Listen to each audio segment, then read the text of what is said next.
നമ്മൾ ചെയ്യുന്ന പല തെറ്റുകളും വലിയ രോഗങ്ങൾക്ക് കാരണമാകാറുണ്ട്. നമ്മൾ നല്ലതാണെന്ന് കരുതി ചെയ്യുന്ന പല കാര്യങ്ങളും ആയിരിക്കും ക്യാൻസർ പോലെയുള്ള അസുഖങ്ങളിലേക്കൊക്കെ നയിക്കാറുള്ളത്. അപ്പോൾ ഇങ്ങനെയുള്ള തെറ്റുകൾ എന്തൊക്കെയാണ്? അത് ശ്രദ്ധിക്കേണ്ട കാര്യങ്ങൾ എന്തൊക്കെയാണ്? പിന്നെ ക്യാൻസർ പോലെയുള്ള അസുഖങ്ങളൊന്നും വരാതിരിക്കാൻ വേണ്ടിയിട്ട് നമ്മൾ ശ്രദ്ധിക്കേണ്ട കാര്യങ്ങൾ എന്തൊക്കെയാണ്? തുടങ്ങിയ കാര്യങ്ങളാണ് ഇന്ന് വീഡിയോയിലൂടെ പറയുന്നത്. ഞാൻ doctor Semiya, doctor Basil's homeo hospital, Pandikkad, Malappuram, Nadakkavu, Kozhikode.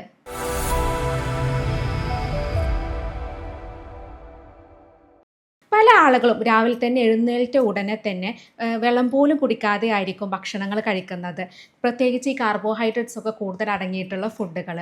എന്നാൽ ഇങ്ങനെ കഴിക്കുന്ന സമയത്ത് നമ്മുടെ ശരീരത്തിൽ നമ്മുടെ ദഹന പ്രവർത്തനങ്ങളും അതുപോലെ തന്നെ നമ്മുടെ ഇൻറ്റേർണൽ സിസ്റ്റം അതിൻ്റെ പ്രവർത്തനം തുടങ്ങുന്ന ഒരു സമയമാണ് രാവിലെ എന്ന് പറയുന്നത്. അപ്പോൾ ഉടനെ തന്നെ നമ്മളിങ്ങനെ ഭക്ഷണങ്ങൾ ഹെവി ആയിട്ടുള്ള കട്ടിയുള്ള ഭക്ഷണങ്ങളൊക്കെ കഴിക്കുമ്പോൾ നമ്മുടെ ദഹന പ്രക്രിയയിൽ പ്രശ്നങ്ങൾ കാണിക്കും. ദഹനം കറക്റ്റായിട്ട് നടക്കില്ല. ദഹന പ്രോസസ്സ് ആ സമയത്ത് വളരെ കുറവായിരിക്കും രാവിലെ എന്ന് പറയുന്നത്. അപ്പോൾ അതുകൊണ്ട് തന്നെ ഇത്തരം ഫുഡുകൾ കഴിക്കുമ്പോൾ ശ്രദ്ധിക്കേണ്ട പല കാര്യങ്ങളും ഉണ്ട്. നമ്മൾ കുറേ കാലം ഈ ശീലം തുടർന്ന് കഴിഞ്ഞിട്ടുണ്ടെങ്കിൽ, അതായത് ഇപ്പോൾ രാവിലെ വെള്ളം പോലും കുടിക്കാതെ ഇങ്ങനെ ഭക്ഷണം പെട്ടെന്ന് കഴിച്ച് കഴിഞ്ഞിട്ടുണ്ടെങ്കിൽ കുറേ കാലങ്ങൾ കഴിയുമ്പോൾ നമ്മുടെ കോശങ്ങളിൽ അതിൽ ഇൻഫ്ലമേഷൻ വരും. അതുപോലെ തന്നെ കോശങ്ങളിൽ മാറ്റങ്ങൾ വന്ന് മ്യൂട്ടേഷനൊക്കെ വന്നിട്ട് ക്യാൻസർ പോലെയുള്ള കോശങ്ങൾ വരാനുള്ള സാധ്യതയുണ്ട്. അതുപോലെ തന്നെ രാവിലെ എഴുന്നേൽക്കുന്ന സമയത്താണ് കൂടുതൽ നമ്മുടെ ശരീരത്തിൽ നിന്ന് വിഷാംശങ്ങളൊക്കെ പുറത്ത് തള്ളപ്പെടുന്ന ഒരു ടൈം എന്ന് പറയുന്നത്. ആ സമയത്തും ഇതുപോലെ ഭക്ഷണങ്ങൾ കഴിക്കുമ്പോൾ അത് തടസ്സപ്പെടാറുണ്ട്. അത് നമ്മുടെ വിഷവസ്തുക്കൾ നമ്മുടെ ശരീരത്തിൽ അടിഞ്ഞുകൂടുകയും അത് പല രോഗങ്ങളിലേക്ക് കാരണമാവുകയും ചെയ്യാറുണ്ട്. കൂടുതൽ ആളുകൾ രാവിലെ എഴുന്നേറ്റ ഉടനെ പുട്ട്, അതുപോലെ തന്നെ ദോശ, ഇടിയപ്പം ഇങ്ങനെയുള്ള കാർബോഹൈഡ്രേറ്റ്സ് കൂടുതലായിട്ടുള്ള ഫുഡുകളായിരിക്കും കഴിക്കുന്നുണ്ടാവുക അല്ലേ. അപ്പോൾ ഇങ്ങനെ കാർബോഹൈഡ്രേറ്റ്സ് കൂടുതൽ കഴിച്ച് കഴിഞ്ഞിട്ടുണ്ടെങ്കിൽ അത് വെള്ളം പോലും കുടിക്കാതെ പെട്ടെന്ന് കഴിച്ച് കഴിഞ്ഞാൽ നമ്മുടെ ബ്ലഡിലുള്ള ഷുഗർ പെട്ടെന്ന് കൂടിപ്പോവും. ഇങ്ങനെ പെട്ടെന്ന് കൂടിക്കഴിഞ്ഞിട്ടുണ്ടെങ്കിൽ അതിനെ കുറക്കാൻ വേണ്ടിയിട്ട് നമുക്ക് നമ്മുടെ പാൻക്രിയാസിന് കൂടുതലായിട്ട് ഇൻസുലിൻ ഉൽപ്പാദിപ്പിക്കേണ്ടി വരും. അപ്പോൾ ഇതൊക്കെ നമുക്ക് പാൻക്രിയാസ് പോലെയുള്ള അവയവങ്ങളിലേക്ക് പ്രശ്നം കൂടുതലായിട്ട് പ്രവർത്തിക്കുന്ന സമയത്ത് ഇത് കൂടുതൽ പ്രശ്നങ്ങളിലേക്ക് നയിക്കുകയും ചെയ്യും. അപ്പോൾ അതുകൊണ്ടാണ് നമ്മൾ പലപ്പോഴും നമ്മൾ രാവിലെ എണീറ്റ ഉടനെ ഇത്തരത്തിലുള്ള ഫുഡുകൾ പെട്ടെന്ന് കഴിക്കരുതെന്ന് പറയുന്നത്. കൂടുതൽ ആളുകളും വെള്ളം പോലും കുടിക്കാതെ ആയിരിക്കും ഇത്തരം ഫുഡുകൾ കഴിച്ചു തുടങ്ങുന്നത്. അപ്പോൾ ക്യാൻസർ പോലെയുള്ള അസുഖങ്ങളിലേക്കൊന്നും നയിക്കാതിരിക്കാൻ വേണ്ടിയിട്ട് നമ്മൾ ശ്രദ്ധിക്കേണ്ട കുറച്ച് കാര്യങ്ങളുണ്ട്. നമ്മൾ രാവിലെ എഴുന്നേറ്റ ഉടനെ നമ്മൾ ഒരു ഗ്ലാസ് വെള്ളം കുടിക്കുക, അല്ലെങ്കിൽ കുറച്ച് ചൂട് വെള്ളം കുടിക്കുന്നത് വളരെ നല്ലതാണ്. അതുപോലെ തന്നെ മോര് കുടിക്കുന്നത് നല്ലതാണ്. മോരെന്ന് പറയുന്നത് പ്രോബയോട്ടിക് ആണ്. അത് നമ്മുടെ ദഹനമൊക്കെ നടക്കാൻ വേണ്ടിയിട്ട് വളരെ സഹായിക്കുന്ന ഒന്നാണ്. അപ്പോൾ നമ്മൾ രാവിലെ എഴുന്നേറ്റ ഉടനെ ഒരു ഗ്ലാസ് മോര് കുടിക്കുന്നതും നല്ലതാണ്. അതിനുശേഷം കുറച്ച് സമയമൊക്കെ കഴിഞ്ഞിട്ട് നമുക്ക് കാർബോഹൈഡ്രേറ്റ്സ് ഒക്കെ അത്യാവശ്യത്തിന് കഴിക്കാം. പക്ഷേ നമ്മൾ ആദ്യം സ്റ്റാർട്ട് ചെയ്യുന്നത് ഇതുപോലെയുള്ള വെള്ളമോ അല്ലെങ്കിൽ മോരൊക്കെ നല്ലതാണ്. അതുപോലെ തന്നെ ഫ്രൂട്ട്സ് കഴിച്ച് തുടങ്ങുന്നതും നല്ലതാണ്. നമുക്ക് ബെറീസുകൾ, അതുപോലെ ആപ്പിൾ, പപ്പായ ഇങ്ങനെയുള്ള ഫ്രൂട്ട്സുകൾ നമ്മൾ രാവിലെ എഴുന്നേറ്റ ഉടനെ കഴിച്ച് തുടങ്ങുന്നത് വളരെ നല്ലതാണ്. അതുപോലെ തന്നെ നട്ട്സുകൾ നമുക്കറിയാം. ആൽമണ്ട്, അതായത് ബദാം, അതുപോലെ വാൽനട്ടൊക്കെ നമ്മൾ രാത്രിയിൽ ഒരു ഗ്ലാസ് വെള്ളത്തിൽ അത് കുതിർത്ത് വെച്ചതിന് ശേഷം രാവിലെ വെറും വയറ്റിൽ അത് കഴിച്ച് തുടങ്ങുന്നതാണ് ഏറ്റവും നല്ലത്. അതുപോലെ തന്നെയാണ് ഈ മുളപ്പിച്ച പയർ വർഗ്ഗങ്ങളൊക്കെ, അതായത് മുളപ്പിച്ച ചെറുപയർ, കടല, ഇതൊക്കെ രാവിലെ സ്റ്റാർട്ട് ചെയ്യുന്നത് വളരെ നല്ലതാണ്. അതുപോലെ നമുക്കറിയാം ഇന്ന് കുറേ പേരൊക്കെ സ്മൂത്തീസൊക്കെ യൂസ് ചെയ്യാറുണ്ട്, പ്രോട്ടീനൊക്കെ കൂടുതൽ അടങ്ങിയിട്ടുള്ളത്. അതും വളരെ നല്ലതാണ്. നമ്മൾ രാവിലെ എഴുന്നേറ്റ ഉടനെ ഓട്സിൻ്റെ ഒരു സ്മൂത്തി ഉണ്ടാക്കാം, അതല്ലെങ്കിൽ പ്രോട്ടീൻ അടങ്ങിയിട്ടുള്ള സ്മൂത്തീസ് കഴിക്കുന്നത് വളരെ നല്ലതാണ്. അതിനുശേഷം കുറച്ച് സമയം കഴിഞ്ഞിട്ട് ഭക്ഷണം കഴിക്കുന്നതാവും നല്ലത്. ഇനി നമുക്ക് കാർബോഹൈഡ്രേറ്റ്സ് തന്നെ രാവിലെ ഇപ്പോൾ പുട്ട്, അതുപോലെ തന്നെ ദോശ ഇങ്ങനെയുള്ള ഫുഡുകൾ തന്നെ കഴിക്കണം നിർബന്ധമല്ല. അതിന് പകരം നമുക്ക് മറ്റ് ഫുഡുകളും കഴിക്കാം. നമുക്ക് പഴം പുഴുങ്ങിയത് അല്ലെങ്കിൽ മുട്ട പുഴുങ്ങിയത് വളരെ നല്ലതാണ്. അതുപോലെ പനീർ, അതുപോലെ തന്നെ പയർ വർഗ്ഗങ്ങളൊക്കെ നമുക്ക് മുളപ്പിച്ചിട്ട് കഴിക്കുന്നത്, രാവിലെ കഴിക്കുന്നത്, നമുക്ക് കാർബോഹൈഡ്രേറ്റ്സിന് പകരം കഴിക്കുന്നത് നമ്മുടെ ബോഡിക്ക് വളരെ നല്ലതാണ്. അതുപോലെ തന്നെ രാവിലെ നമുക്ക് സാലഡ്സൊക്കെ ആക്കിയിട്ട്, കേർഡൊക്കെ അതായത് തൈരൊക്കെ കൂടുതൽ ഉൾപ്പെടുത്തിയിട്ട് ഫ്രൂട്ട്സും നട്ട്സുകളൊക്കെ ആക്കിയിട്ട് നമുക്കൊരു സാലഡ്സൊക്കെ ആക്കിയിട്ട് കഴിക്കുന്നതും നല്ലതാണ്. ഇതും നമുക്ക് പെട്ടെന്നുള്ള നമ്മുടെ കോശങ്ങൾക്ക് വരുന്ന ഇൻഫ്ലമേഷൻ ഇതൊക്കെ കുറക്കാൻ വേണ്ടിയിട്ട് സഹായിക്കാറുണ്ട്. അപ്പോൾ നേരത്തെ പറഞ്ഞു, നമ്മൾ ചെയ്യുന്ന പല തെറ്റുകളും പല രോഗങ്ങളിലേക്ക് അത് നയിക്കാം. ഇത് ക്യാൻസർ പോലുള്ള അസുഖങ്ങളിലേക്ക് നയിക്കാം, അതല്ലെങ്കിൽ നമ്മുടെ വയറ് സംബന്ധമായിട്ടുള്ള പ്രശ്നങ്ങളിലേക്ക്, ഗ്യാസ്ട്രിക് അൾസർ, അതല്ലെങ്കിൽ മലദ്വാര സംബന്ധമായിട്ടുള്ള പ്രശ്നങ്ങളിലേക്കൊക്കെ ഇത് നയിക്കാറുണ്ട്. അപ്പോൾ നമ്മൾ ഇത്തരത്തിലുള്ള കാര്യങ്ങൾ ശ്രദ്ധിക്കുന്നത് വളരെ നല്ലതാണ്. നമ്മൾ ഉച്ചയ്ക്ക് ഭക്ഷണം കഴിക്കുന്ന സമയത്ത് നമുക്ക് കൂടുതൽ ശ്രദ്ധിക്കേണ്ടത് കൂടുതൽ പച്ചക്കറികൾ ഉൾപ്പെടുത്തുക എന്നുള്ളതാണ്. ഒരു 1/4 ഭാഗം നമുക്ക് റൈസ് യൂസ് ചെയ്യുന്നതാണ് നല്ലത്. കാരണം കൂടുതലായിട്ട് റൈസ് കാർബോഹൈഡ്രേറ്റ്സ് കഴിക്കുന്നത് നമ്മുടെ ബോഡിക്ക് അത്ര നല്ലതല്ല. അപ്പോൾ നമ്മൾ പ്ലേറ്റിൻ്റെ ഒരു 1/4 ഭാഗം മാത്രമേ നമ്മൾ കാർബോഹൈഡ്രേറ്റ്സ് അല്ലെങ്കിൽ അരിഭക്ഷണം ഉപയോഗിക്കാൻ പറ്റുള്ളൂ. പിന്നെ ഒരു അരഭാഗം നമുക്ക് കൂടുതൽ പച്ചക്കറികൾ ഉപയോഗിക്കുന്നത് നല്ലതാണ്. പച്ചക്കറികൾ എന്ന് പറയുമ്പോൾ നമുക്കതിൽ കൂടുതലായിട്ട് ക്യാരറ്റ്, ബീറ്റ്റൂട്ട്, അതുപോലത്തെ ഇലക്കറികളൊക്കെ ഇതിൽ ഉൾപ്പെടുത്താം. അതുപോലെ ഒരു 1/4 ഭാഗം നമ്മൾ പ്രോട്ടീൻ റിച്ച് ആയിട്ടുള്ള ഫുഡുകളാണ് ഉപയോഗിക്കേണ്ടത്. അത് നമുക്ക് കൂടുതൽ സോയ ഉപയോഗിക്കാം, അതുപോലെ തന്നെ ഫിഷുകളൊക്കെ ഉപയോഗിക്കാം, മുട്ട ഉപയോഗിക്കാം. ഇതൊക്കെ നല്ലതാണ്. അപ്പോൾ നമ്മൾ ഉച്ചഭക്ഷണം കഴിക്കുമ്പോൾ നമ്മളൊരു പ്ലേറ്റിൻ്റെ ഭാഗം നമ്മൾ ഇതുപോലെ ശ്രദ്ധിക്കുകയാണെങ്കിൽ നമുക്കിതുപോലെയുള്ള അസുഖങ്ങളിലൊന്നും, നമ്മൾ മാരകമായിട്ടുള്ള അസുഖങ്ങളിലേക്കും നയിക്കാതെ തന്നെ നമ്മളെ ബോഡി എപ്പോഴും ആരോഗ്യത്തോടെ ഇരിക്കും. ഇതിൻ്റെ കൂടെ തന്നെ നമുക്ക് ജീരകവെള്ളം, അതുപോലെ തന്നെ ബട്ടർ മിൽക്കൊക്കെ കുടിക്കുന്നത് നല്ലതാണ്. നമ്മൾ ചോറ് കഴിക്കുന്നതിൻ്റെ കൂടെ തന്നെ നമുക്ക് ഇത്തരം ഡ്രിങ്ക്സുകൾ ഉപയോഗിക്കുന്നത് നല്ലതാണ്. അപ്പോൾ നമ്മൾ ഇത്തരം കാര്യങ്ങൾ ശ്രദ്ധിച്ച് കഴിഞ്ഞിട്ടുണ്ടെങ്കിൽ നമ്മുടെ ബോഡി നല്ല ആരോഗ്യത്തോടെ ഇരിക്കാൻ ഹെൽപ്പ് ചെയ്യും. പിന്നെ അതുപോലെ തന്നെ നമ്മുടെ കോശങ്ങളിൽ വരുന്ന ഇൻഫ്ലമേഷനൊക്കെ കുറച്ചിട്ട് ഇങ്ങനെ ക്യാൻസർ പോലുള്ള അസുഖങ്ങളിലേക്കൊന്നും വരാതെ നമ്മളെ സഹായിക്കുന്ന ഒരു ഫുഡിൻ്റെ കാര്യമാണ് ഞാൻ ഇപ്പോൾ പറഞ്ഞത്. നമ്മൾ ഉച്ചഭക്ഷണം ശ്രദ്ധിക്കുന്ന പോലെ തന്നെ നമ്മൾ വൈകുന്നേരങ്ങളിലും അതുപോലെ തന്നെ നമ്മുടെ രാത്രി കാലങ്ങളിലും നമുക്ക് ഭക്ഷണത്തിൽ കാര്യങ്ങൾ ശ്രദ്ധിക്കുന്നത് നല്ലതാണ്. ഇത് നമ്മുടെ ആരോഗ്യത്തെ ഒരുപാട് ബാധിക്കുന്ന ഒന്നാണ്. നമ്മൾ വൈകുന്നേരം കഴിക്കുന്ന ഭക്ഷണം, അതുപോലെ തന്നെ രാത്രിയിൽ കഴിക്കുന്ന ഭക്ഷണമൊക്കെ. പല ആളുകളും രാത്രിയിലൊക്കെ ഹെവി ഫുഡുകൾ കഴിക്കുന്ന ആളുകളുണ്ട്. പുറത്തുനിന്നുള്ള ജങ്ക് ഫുഡുകളും അതുപോലെ തന്നെ ഫാസ്റ്റ് ഫുഡൊക്കെ കഴിക്കുന്ന ആളുകളുണ്ട്.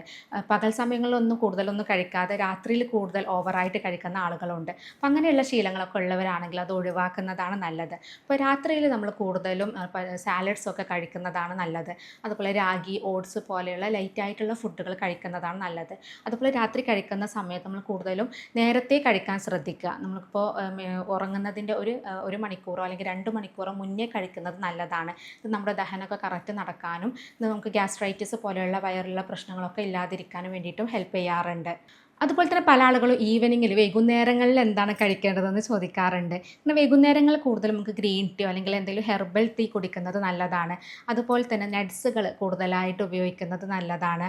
അതുപോലെ തന്നെ വൈകുന്നേരങ്ങളിൽ ഉൾപ്പെടുത്തേണ്ട മറ്റൊന്നാണ് സ്വീറ്റ് പൊട്ടാറ്റോ. സ്വീറ്റ് പൊട്ടാറ്റോ വളരെ നമ്മുടെ ആരോഗ്യത്തിന് നല്ലതായിട്ടുള്ള ഒന്നാണ് സ്വീറ്റ് പൊട്ടാറ്റോ എന്ന് പറയുന്നത്. അപ്പോൾ അതും ഉൾപ്പെടുത്തുക. നമ്മൾ വൈകുന്നേരങ്ങളിൽ കൂടുതലും അങ്ങനെയുള്ള ഫുഡുകൾ കഴിക്കുന്നതാണ് നല്ലത്. ഇനി നമ്മുടെ ശരീരത്തിൽ ക്യാൻസർ പോലെയുള്ള കോശങ്ങൾ വളരാതിരിക്കാൻ വേണ്ടിയിട്ട് നമ്മൾ ശ്രദ്ധിക്കേണ്ട കുറച്ച് കാര്യങ്ങളുണ്ട്. ഞാൻ നേരത്തെ പറഞ്ഞു, നമ്മൾ ചെയ്യുന്ന തെറ്റുകളൊക്കെ ഈ കോശങ്ങളിൽ ഇൻഫ്ലമേഷൻ ആണ് ഉണ്ടാക്കുന്നത്. ഈ ഇൻഫ്ലമേഷൻ വന്നിട്ടാണ് അതിന് മ്യൂട്ടേഷൻ സംഭവിച്ചിട്ട് ഇതുപോലെ ക്യാൻസർ പോലുള്ള അസുഖങ്ങളിലേക്ക് നയിക്കുന്നത്. അപ്പോൾ അത് വരാതിരിക്കാൻ വേണ്ടിയിട്ട് നമ്മുടെ ലൈഫ് സ്റ്റൈലിൽ കുറച്ച് മാറ്റങ്ങൾ വരുത്തുന്നത് നല്ലതാണ്. അത് പറയുന്നത് ധാരാളം വെള്ളം കുടിക്കുക എന്നുള്ളതാണ്. നമുക്ക് വെള്ളം കുടിച്ച് കഴിഞ്ഞിട്ടുണ്ടെങ്കിൽ തന്നെ നമ്മുടെ കോശങ്ങളിൽ വരുന്ന ഇൻഫ്ലമേഷനൊക്കെ കുറക്കാൻ വേണ്ടിയിട്ട് ഹെൽപ്പ് ചെയ്യും. അതുപോലെ രാത്രിയിൽ നന്നായിട്ട് ഉറങ്ങുക. രാത്രിയിൽ ഒരു 10 മണിക്കൊക്കെ കിടന്നിട്ട് രാവിലെ ഒരു 6 മണിക്ക് എഴുന്നേൽക്കുന്ന രീതിയിൽ നല്ല ഡീപ്പ് സ്ലീപ്പാണ് നമുക്ക് വേണ്ടത്. അപ്പോൾ ഈ ഒരു ഉറക്കത്തിൻ്റെ കാര്യം നമ്മൾ ശ്രദ്ധിക്കണം. ഇതിൻ്റെ കൂടെ തന്നെ നമ്മൾ ശ്രദ്ധിക്കേണ്ടത് എക്സസൈസ് ചെയ്യുക എന്നുള്ളതാണ്. റെഗുലറായിട്ട് എന്തെങ്കിലും വ്യായാമം ചെയ്യുന്നത് നമ്മുടെ കോശങ്ങളിൽ വരുന്ന ഇൻഫ്ലമേഷനും നീർക്കെട്ടൊക്കെ കുറക്കാൻ വേണ്ടിയിട്ട് ഹെൽപ്പ് ചെയ്യാറുണ്ട്. അതുപോലെ തന്നെ സ്ട്രെസ്സ് നമുക്ക് ക്യാൻസർ പോലുള്ള അസുഖങ്ങളിലേക്ക് നയിക്കുന്ന വളരെ പ്രധാനമായിട്ടുള്ളൊരു കാരണമാണ്. അപ്പോൾ സ്ട്രെസ്സ് കൂടുതലുള്ള ആളുകളൊക്കെ നമുക്ക് മെഡിറ്റേഷനൊക്കെ ചെയ്ത് അല്ലെങ്കിൽ യോഗ ചെയ്ത് അല്ലെങ്കിൽ ഇഷ്ടമുള്ള ആക്ടിവിറ്റീസൊക്കെ ചെയ്തിട്ട് അതിന് സ്ട്രെസ്സ് കുറക്കുക. അതല്ലെങ്കിൽ നമ്മൾ സൈക്കോളജിസ്റ്റിനെ കാണിച്ച് കൗൺസിലിംഗ് പോലെയുള്ള കാര്യങ്ങളൊക്കെ ചെയ്ത് സ്ട്രെസ്സ് കുറക്കുന്നത് നമ്മൾ വളരെ ഇമ്പോർട്ടൻ്റ് ആയിട്ട് ശ്രദ്ധിക്കേണ്ട ഒരു കാര്യമാണ്. കാരണം സ്ട്രെസ്സ് പലപ്പോഴും നമ്മുടെ സ്ട്രെസ് ഹോർമോണുകൾ കൂടിക്കഴിഞ്ഞിട്ടുണ്ടെങ്കിൽ അത് നമ്മുടെ കുടലിലും നമ്മുടെ മറ്റ് ഭാഗങ്ങളിലേക്കൊക്കെ ഇത് ക്യാൻസർ പോലെയുള്ള അസുഖങ്ങളിലേക്കും അല്ലെങ്കിൽ അൾസർ പോലെയുള്ള ബുദ്ധിമുട്ടിലേക്കൊക്കെ ഇത് നയിക്കാറുണ്ട്. അതുപോലെ തന്നെ നമ്മൾ ശ്രദ്ധിക്കേണ്ടത് കൂടുതലും ഫൈബർ റിച്ച് ആയിട്ടുള്ള നാരുകൾ അടങ്ങിയിട്ടുള്ള ഫുഡുകളാണ് ഭക്ഷണത്തിൽ ഉൾപ്പെടുത്തേണ്ടത്. ഇത് നമ്മുടെ ബവൽ മൂവ്മെൻറ്റ്സ് ഒക്കെ, അതായത് നമ്മുടെ ടോയ്ലറ്റിൽ പോകുന്നതൊക്കെ ക്ലിയർ ആയിട്ട് പോകാൻ വേണ്ടിയിട്ട് ഹെൽപ്പ് ചെയ്യും. നമുക്ക് കോൺസ്റ്റിപ്പേഷൻ അല്ലെങ്കിൽ മലബന്ധം പോലെയുള്ള ബുദ്ധിമുട്ടുകളൊക്കെ വരാതിരിക്കാൻ വേണ്ടിയിട്ട് ഹെൽപ്പ് ചെയ്യും. നമ്മൾ കുറേ കാലം ഫൈബർ ഇല്ലാത്ത ഫുഡുകളൊക്കെ കഴിക്കുമ്പോഴാണ് കോൺസ്റ്റിപ്പേഷൻ പോലെയുള്ള ബുദ്ധിമുട്ട് വരുന്നതും. ഇത് നമുക്കറിയാം, മലബന്ധം വന്നു കഴിഞ്ഞാൽ പൈൽസ്, ഫിഷർ പോലുള്ള അസുഖങ്ങളിലേക്കും നമ്മുടെ ദഹന പ്രശ്നങ്ങളിലേക്കൊക്കെ ഇത് നയിക്കാറുണ്ട്. പല ആളുകളും പറയാറുണ്ട് മലബന്ധം കാരണം പല ബുദ്ധിമുട്ടുകൾ, നമുക്ക് ഗ്യാസിൻ്റെ ഇഷ്യൂസ്, വയറ് വീർക്കുക, വയറിന് എരിച്ചിൽ പോലെയുള്ള ബുദ്ധിമുട്ടുകൾ അങ്ങനെ പറയാറുണ്ട്. അതുപോലെ തന്നെ പൈൽസ് സംബന്ധമായിട്ടുള്ള പ്രശ്നങ്ങൾ നമുക്ക് കാലങ്ങളായിട്ട് മലബന്ധമുള്ള ആളുകൾക്ക് പൈൽസ്, ഫിഷർ പോലെയുള്ള അസുഖങ്ങളിലേക്ക് ഇത് വരും. അപ്പോൾ ഇത്തരം കാര്യങ്ങൾ വരാതിരിക്കാൻ വേണ്ടിയിട്ട് നമ്മൾ ശ്രദ്ധിക്കേണ്ടത് കൂടുതൽ നാരുകൾ അടങ്ങിയിട്ടുള്ള ഫുഡുകൾ കഴിക്കുക. അതുപോലെ തന്നെ അതിൽ കൂടെ നമ്മൾ പറഞ്ഞ പോലെ കൂടുതൽ റിഫൈനഡ് മൈദ പോലെയുള്ള സാധനങ്ങളൊക്കെ ഒഴിവാക്കുക. വെള്ളം നന്നായിട്ട് കുടിക്കുകയും ചെയ്യുക. അതുപോലെ തന്നെ നമ്മൾ റെഗുലറായിട്ട് ചെയ്യേണ്ട മറ്റൊരു കാര്യം എന്ന് പറയുന്നത്. സെലിനിയം, സിങ്ക്, വൈറ്റമിൻ ഡി ഒക്കെ അടങ്ങിയിട്ടുള്ള സപ്ലിമെൻറ്റ്സ് ഒക്കെ സ്ഥിരമായിട്ട് എടുക്കുന്നത് നല്ലതാണ്. ഇതും നമുക്ക് കോശങ്ങളിൽ വരുന്ന ഇൻഫ്ലമേഷനൊക്കെ കുറക്കാനും ക്യാൻസർ പോലെയുള്ള അസുഖങ്ങളൊക്കെ വരാതിരിക്കാൻ വേണ്ടിയിട്ടും ഹെൽപ്പ് ചെയ്യാറുണ്ട്. അതുപോലെ തന്നെ നമ്മൾ കിച്ചണിൽ ചെയ്യുന്ന കുറേ കാര്യങ്ങളുണ്ട്, ക്യാൻസറിലേക്ക് നയിക്കുന്ന പല കാര്യങ്ങളുണ്ട്. അവ എന്തൊക്കെയാണെന്ന് നോക്കാം.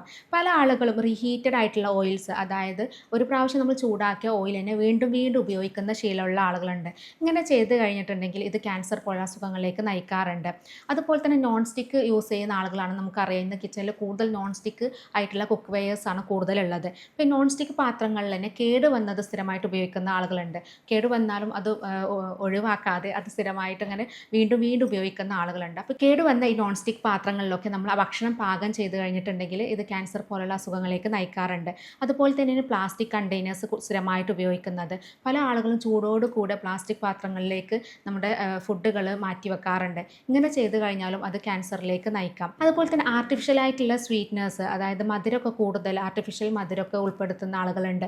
ഈ കേക്ക്, പേസ്ട്രി പോലെയുള്ള ഫുഡുകളൊക്കെ ഉണ്ടാക്കുമ്പോൾ, അതല്ലെങ്കിൽ ആർട്ടിഫിഷ്യൽ ഉപ്പ് ഉപയോഗിക്കുന്ന ആളുകളുണ്ട്. അപ്പോൾ ഇങ്ങനെയുള്ള ഫുഡുകളൊക്കെ യൂസ് ചെയ്യുന്ന ആളുകളാണെങ്കിൽ അത് ഒഴിവാക്കുന്നതാണ് നല്ലത്. ഇത്തരം ഫുഡുകളും ഇത് ക്യാൻസർ പോലുള്ള അസുഖങ്ങളിലേക്ക് നയിക്കും. അതുപോലെ തന്നെ ഫുഡ് കേടാവാതിരിക്കാൻ വേണ്ടിയിട്ട് നമ്മൾ പ്രിസർവേറ്റീവ്സ് യൂസ് ചെയ്യുന്നുണ്ട്, അല്ലെങ്കിൽ പ്രിസർവേറ്റീവ്സ് യൂസ് ചെയ്ത ഫുഡുകൾ നമ്മൾ പുറത്തുനിന്ന് വാങ്ങി കഴിക്കാറുണ്ട്. അപ്പോൾ ഇങ്ങനെയുള്ള കാര്യങ്ങളും ക്യാൻസറിലേക്ക് അത് നയിക്കാം. അതുപോലെ തന്നെ സ്ഥിരമായിട്ട് അലുമിനിയം പാത്രങ്ങൾ ഉപയോഗിക്കുന്ന ആളുകളുണ്ട് അല്ലേ. നമുക്കറിയാം കൂടുതലും അലുമിനിയം ഉപയോഗിക്കുന്ന ആളുകൾ കൂടുതലും അലുമിനിയം പാത്രങ്ങളിലായിരിക്കും നമ്മൾ ഭക്ഷണം പാകം ചെയ്യുന്നത്. അപ്പോൾ സ്ഥിരമായിട്ട് ഇങ്ങനെ അലുമിനിയം പാത്രങ്ങൾ ഉപയോഗിക്കുന്നതും ക്യാൻസർ പോലുള്ള അസുഖങ്ങളിലേക്ക് നയിക്കാറുണ്ട്. അതുപോലെ തന്നെ റിഫൈൻഡ് മൈദകൾ യൂസ് ചെയ്യുന്ന ആളുകളും ഇത് ശ്രദ്ധിക്കേണ്ടതുണ്ട്. മൈദകൾ കൂടുതലായിട്ട് ഉപയോഗിച്ച് കഴിഞ്ഞിട്ടുണ്ടെങ്കിലും നമ്മൾ കുറേ കാലങ്ങൾ കഴിയുമ്പോൾ അത് കോശങ്ങളിൽ ബുദ്ധിമുട്ട് വരികയും ക്യാൻസർ പോലെ അസുഖങ്ങളിലേക്കും അത് നയിക്കാം. അതുപോലെ തന്നെയാണ് നമുക്ക് പ്രോസസ്ഡ് ഫുഡുകൾ, ഈ സോസേജുകളൊക്കെ കൂടുതൽ ഇപ്പോൾ നമ്മുടെ നാട്ടിൽ അത്ര അവൈലബിൾ അല്ലെങ്കിലും എന്നാൽ ഇന്ന് കൂടുതൽ ചൈന പോലെയുള്ള രാജ്യങ്ങളിലായിരുന്നു കൂടുതൽ പ്രോസസ്ഡ് ഫുഡുകളൊക്കെ ഉപയോഗിച്ചിട്ടുണ്ടായിരുന്നത്. ഇപ്പോൾ നമ്മുടെ ഇവിടെയും ഇതുപോലെ സോസേജുകളൊക്കെ യൂസ് ചെയ്യാൻ തുടങ്ങിയിട്ടുണ്ട്. അപ്പോൾ ഇങ്ങനെയുള്ള സോസേജുകൾ സ്ഥിരമായിട്ട് ഉപയോഗിക്കുന്നത് കോളൻ ക്യാൻസർ പോലെയുള്ള അസുഖങ്ങളിലേക്കൊക്കെ നയിക്കാറുണ്ട്. അപ്പോൾ അങ്ങനെയുള്ള കോളൻ ക്യാൻസർ, സ്റ്റൊമക്ക് ക്യാൻസറിലേക്കൊക്കെ നയിക്കാറുണ്ട്. അപ്പോൾ ഇങ്ങനെയുള്ള ആളുകൾ ഇങ്ങനെ സ്ഥിരമായിട്ട് ഉപയോഗിക്കുന്നുണ്ടെങ്കിൽ അത് ഒഴിവാക്കുന്നതാവും നല്ലത്. അപ്പോൾ പലപ്പോഴും ആളുകളോട് നമ്മൾ നോൺ സ്റ്റിക്ക് പാത്രങ്ങൾ ഒഴിവാക്കുക, കേടുവന്നത് ഒഴിവാക്കുക, അതുപോലെ പ്ലാസ്റ്റിക് കണ്ടെയ്നേഴ്സ് ഒഴിവാക്കുക, അതുപോലെ അലുമിനിയം പാത്രങ്ങളൊക്കെ ഒഴിവാക്കാൻ പറയുമ്പോൾ എന്തൊക്കെ പാത്രങ്ങളിലാണ് നമ്മൾ പാചകം ചെയ്യേണ്ടതെന്ന് ചോദിക്കാറുണ്ട്. അപ്പോൾ കൂടുതൽ മൺപാത്രങ്ങൾ ഉപയോഗിക്കുന്നത് നല്ലതാണ്. അതുപോലെ സ്റ്റെയിൻലെസ് സ്റ്റീലാണ്, നമുക്ക് അലുമിനിയത്തിന് പകരം സ്റ്റീലുള്ള പാത്രങ്ങൾ ഉപയോഗിക്കുന്നതാണ് നല്ലത്. പിന്നെ അതുപോലെ തന്നെ നോൺ സ്റ്റിക്ക് വെയേഴ്സും തന്നെ നമ്മൾ കേടൊക്കെ വന്നു കഴിഞ്ഞിട്ടുള്ള ഉടനെ തന്നെ മാറ്റി, നമ്മൾ ചെറിയ സ്ക്രാച്ചൊക്കെ വീണിട്ടുള്ളൂ എന്ന് വിചാരിച്ചത് സ്ഥിരമായിട്ട് ഉപയോഗിച്ച് കഴിഞ്ഞാൽ ഇതുപോലെ അസുഖങ്ങളിലേക്ക് നയിക്കാറുണ്ട്. അപ്പോൾ അത് നോൺ സ്റ്റിക്ക് പാത്രങ്ങളൊക്കെ കേട് വന്നതാണെങ്കിൽ അത് ഒഴിവാക്കുക. അപ്പോൾ ഇത്തരം കാര്യങ്ങളൊക്കെയാണ് നമുക്ക് നമ്മുടെ ദൈനംദിന ജീവിതത്തിൽ നമ്മൾ ചെയ്യുന്ന തെറ്റുകൾ. അപ്പോൾ ഈ ഒരു തെറ്റുകളൊക്കെ നമ്മൾ ശ്രദ്ധിച്ച് നമ്മൾ ഭക്ഷണത്തിലാണെങ്കിലും നമ്മൾ ഉപയോഗിക്കുന്ന പാത്രങ്ങളാണെങ്കിലൊക്കെ നമ്മൾ പുറത്തുനിന്നുള്ള ഫുഡുകളും എല്ലാം നമ്മൾ നോക്കിക്കഴിഞ്ഞിട്ടുണ്ടെങ്കിൽ അത് സ്ഥിരമായിട്ട് ചെയ്ത് കഴിഞ്ഞാൽ ഇതുപോലെയുള്ള മാരകമായിട്ടുള്ള രോഗങ്ങളിലേക്ക് നയിക്കാറുണ്ട്. അപ്പോൾ അതുകൊണ്ട് തന്നെ ഇത്തരം തെറ്റുകളൊക്കെ നമ്മൾ ഒഴിവാക്കി നമ്മൾ ഹെൽത്തി ആയിട്ടിരിക്കാനാണ് എപ്പോഴും ശ്രദ്ധിക്കേണ്ടത്. ഇതുമായി ബന്ധപ്പെട്ട എന്തെങ്കിലും സംശയങ്ങളൊക്കെ ഉണ്ടെങ്കിൽ താഴെ കാണുന്ന നമ്പറിൽ കോൺടാക്റ്റ് ചെയ്യാവുന്നതാണ്. സ്നേഹത്തോടെ doctor Semiya, doctor Basil's homeo hospital, Pandikkad, Malappuram ജില്ല, നടക്കാവ്, കോഴിക്കോട്.